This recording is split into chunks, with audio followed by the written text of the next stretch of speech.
What is vibing? This is Vish, and today I will be responding to Sadhguru's video on what is the best thing that you can do for your guru.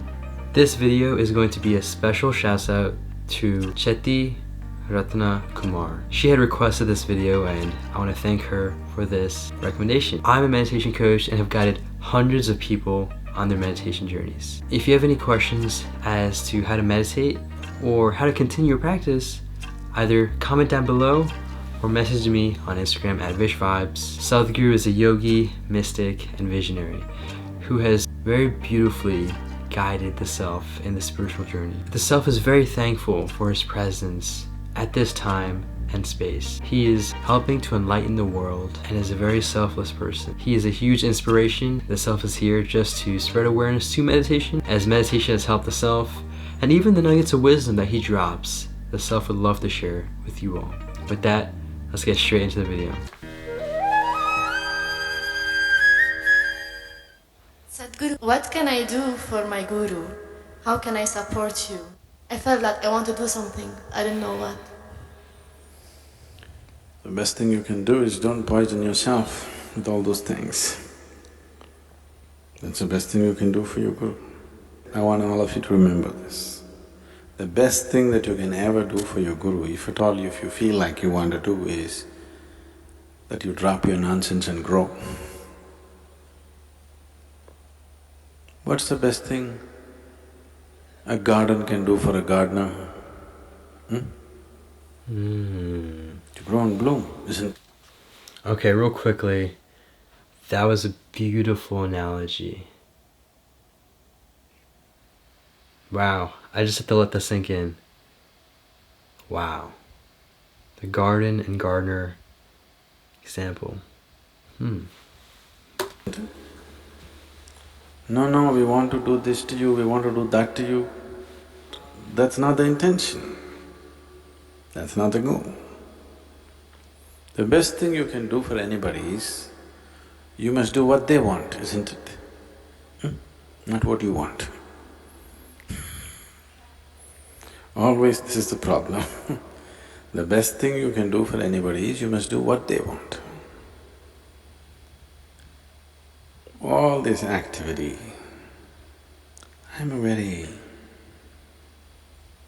people who have known me early, I was an extremely taciturn person.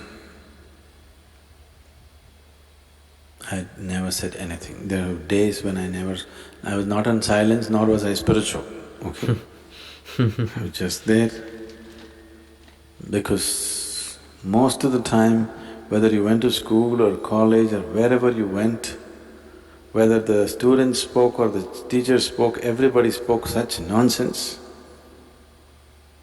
Most of the time I chose to remain silent, because I was terrified of their conversations. The power of silence. They opened their mouth. If they did not kill you with their bare breath, they kill you with horrible conversation. Very few people on this planet can simply joyfully say something, it doesn't matter. You don't have to say some great thing. Simply pouring out of their heart, saying something, or simply able to be with another person, very few people.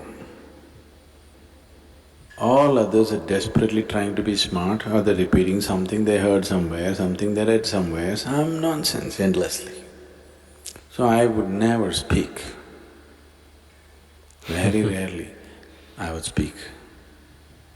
In some places I was Just a side thing, it seems like he almost wants people that want to help him to just be silent. I don't know, just a possibility as to what he's trying to get at, but I'm sure there's a lot more of a deeper message behind what he's saying, so let's continue.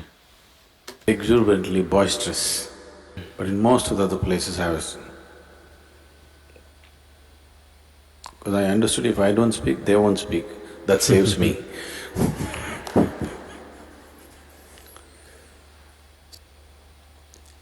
So now all this endless talking, this activity, non-stop, doesn't matter where I am, Constantly I'm in groups of people, not even with individual people, constantly with huge groups of people. Either in public, sitting behind a microphone, or wherever I walk, there are minimum 10 people around me. So,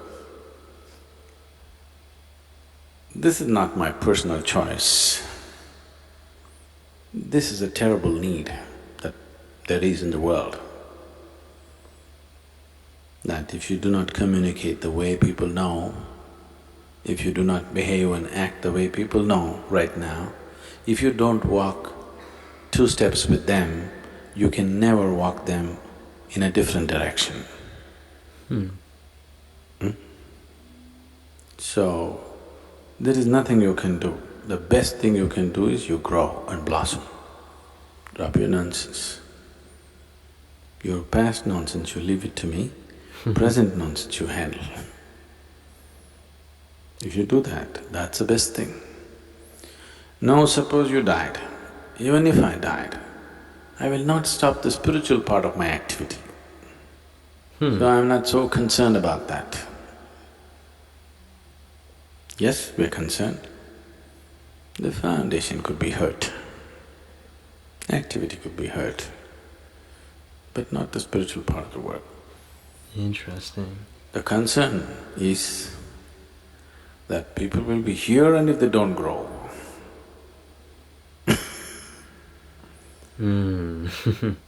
I planted people in my garden and they never blossomed. That I'm terrified of.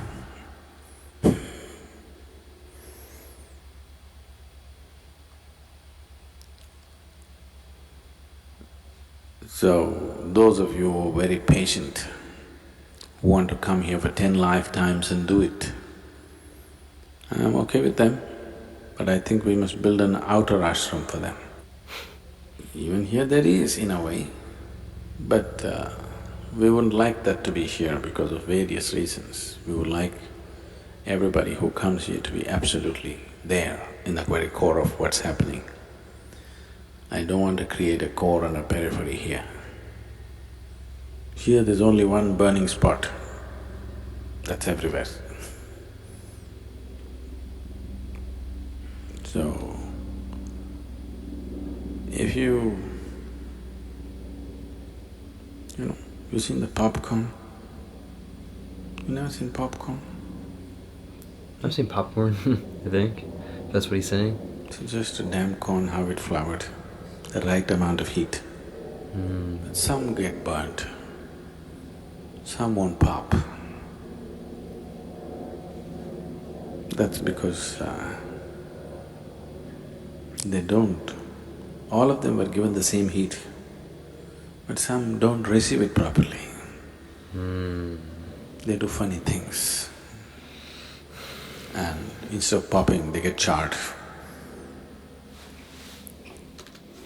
Okay, real quickly, just to point out the analogy he gave, that was very interesting because he mentioned popcorn and so it's very different of an analogy that he's made in the past, and it still makes sense. It still makes sense. He's talked about this in other videos, and it's the idea about being open to receiving. If you've closed your doors and you have your conclusion about the world or anything, it's really hard to help someone. And so what he's recommending is for people to be open to the possibilities, and I've mentioned this in other videos, a huge part of that openness includes saying that I don't know about certain things, not making assumptions or beliefs or conclusions about anything else. Let's continue. Instead of flowering, have you seen a popcorn flowering? That's one flower you can see it happening, right? The other flowers take too much time. So right there it opens up in front of you. So, have you seen this happening to people when they come to inner engineering, Bhavaspandana? In 3 days' time, people are like that. But we don't want them to stop there.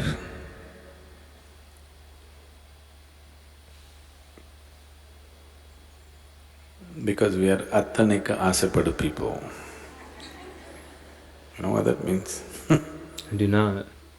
We desire for everything. We don't desire for this much growth or that much growth. We are not willing to settle for anything less than the whole. If you are willing to settle for peace… It's interesting how you brought up desires. What the self has understood about desires and the self's perspective on desire is that desire itself is not a bad thing. Whether you're going to the church or the temple or even to a bar to get a drink, you're trying to fulfill some sort of desire. And at the end, it's all internal nature. It really comes down to, is your desire, first off, external or internal based? Is it sustainable? And is it conscious? If it could tick off the internal, sustainable, and conscious boxes, then that is a desire that is worth pursuing. The others are just not worth it. we could settle you very easily. If you're willing to settle for love, we would settle you very easily. If you're willing to settle for blissfulness, we could settle you very easily. But we are attanai kaasapadu. We won't settle for anything. We want it all. Because of that kind of mode, it's just on and on and on. If you're willing to settle for any one of those things, peace, love, satisfaction, happiness, we could have settled you up very easily. So if you just want to settle for any one of them, it's okay, it's your choice. But and you need not be in the core of things. You could be anywhere and still do that, you know.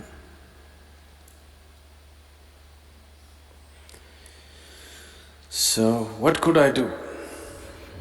Especially if Sadhguru is going to die tomorrow, you must blossom tonight, isn't it? So I want you to look at life like this. Either you may die or I may die tomorrow morning. So, something should happen tonight. Isn't it so? The power of now. So don't think in terms of weeks and months and years and decades or lifetimes. Think in terms of moments. Yes. Moment. Because life is in moments. Wow, that was a beautiful video. Thank you so much, Cheti, for recommending this one. This video is very interesting because it's a question that the self has always wondered. Yes, the self is on this mission as well to help spread awareness to meditation and also share the wisdom of Sadhguru. However, what Sadhguru recommends, whether it's for I or just anyone in general, is it's a very simple and beautiful thing. And it's the idea of one, focus on yourself, and two, to focus on the moment. Because at its core, fundamentally, all that we have in control is this moment and is the self. We can't change someone else, we can't change the future, we can't change the past. We can only change the self and change this moment. For this moment is all that we have. The future moment is not real. It forms into this moment. The past moment is all illusory. It doesn't exist. It can be remembered in this moment. So everything is all derived from this moment. So we must understand that this is the moment that we must focus on. Now with the idea of transformation and change and so on, it's a very simple, natural process that he recommends once we're able to change the self, because again, at the end, we can only change ourselves. We can never change anyone else. Naturally, as we all change ourselves, it will lead to a butterfly effect and the whole world will change and become conscious. It will be what Eckhart Tolle calls it, a new earth. Now, I have also heard about this different perspective, and it's important, like I've mentioned in other videos, how it's okay to be critical about people and have different opinions and perspectives. It's completely okay. Dismissing something as right or wrong is not the best way to go, nor is it conscious, so the self is not going to do that. So the different perspective is, it's actually a quote from Avatar, which was really beautiful, and it was Uncle Iroh giving advice to Korra. Shouts out to all the people that watch Avatar, and the quote goes like this: sometimes the best way to help oneself is to help someone else. So what that basically means is that we shouldn't just focus on ourselves completely and disregard the others, because indirectly and unexpectedly, when we help someone else with their issues, we're able to learn more about ourselves, whether it's about the same issue or something totally different. The self trusts in this one thing, and it's the idea that we are all one. Whether I help you or I help myself, we are all one. You shouldn't deserve more attention than me, and I shouldn't deserve more attention than you. We must provide equal attention to everyone, including that of the self as well as that around the self, for we are all one. That is where the self would have a slightly different stance on what one could do with regards to helping, and it's important to understand that maybe where he comes from, people might get lost in the mess of helping others to the point where they just don't help themselves, and it comes down to the airplane analogy, and it's the idea that when the mask drops down, you want to first put your mask on before you put someone else's mask on. If you can't put your own mask on, then you're barely going to help the other person put their mask on. Now, whether that analogy applies to everything, whether it's the airplane analogy or even Uncle Iroh's analogy, which is a bit on the contrary side, it's important to always have both perspectives in mind and just be open-minded to everything. The self is very thankful for Sadhguru again sharing each nugget of wisdom. Take it joyfully, make it a great day, and stay conscious.